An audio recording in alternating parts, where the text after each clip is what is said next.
Well, good morning, new community. Today we're going to be going through Psalm 125. And this psalm has one main focus. It's how God is with his people and how he surrounds them. I think sometimes in our world, with how busy it can get and with how busy we are, it can be hard to see just how God is surrounding us, how he is with us in our day-to-day lives. Which is why I think that in this time of staying home, with all the bad that's happened, there has been a good thing. And it's that we've been forced to slow down. We have to take life one day at a time and focus on the Lord and not on ourselves. And I personally have just been able to see just how much I take certain things for granted and just how much I need to spend time in the Word. So let's dive into it. Starting off with verse 1 and 2, it says this: "Those who trust in the Lord are like Mount Zion, which cannot be shaken but endures forever. As the mountains surround Jerusalem, so the Lord surrounds his people, both now and forevermore." So Mount Zion would have been something that every Israelite, every Jewish person knew. It's this big mountain, about 2,500 feet, that resides in Jerusalem.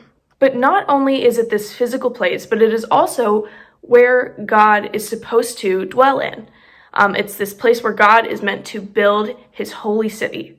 So here we see the psalmist essentially saying that those who trust in the Lord will have the Lord dwell in them.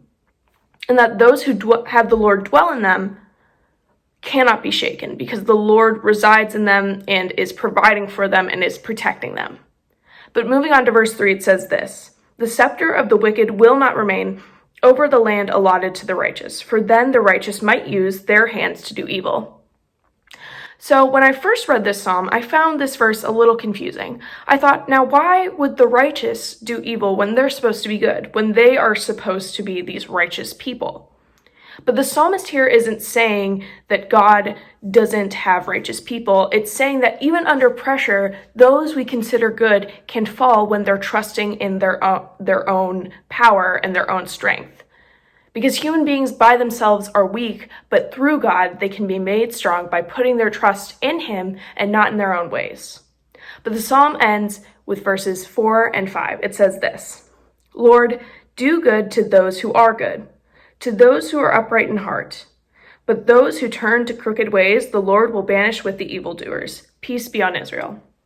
So we see the psalmist ending with this petition for the Lord to show his righteousness and his holiness by providing for those who are good, but banishing those who are evil, providing his faithfulness to his people. So I want to leave you guys with this question of how have you seen God with you and providing for you in this time of isolation? Maybe it's as simple as, like me, you have been able to slow down and really rest in his presence. But whatever it is, I want you to take a moment today. Just take one moment, like 5 seconds, and thank God for all he's given you and how he's provided for you in the last 6 months. So have a great day, guys.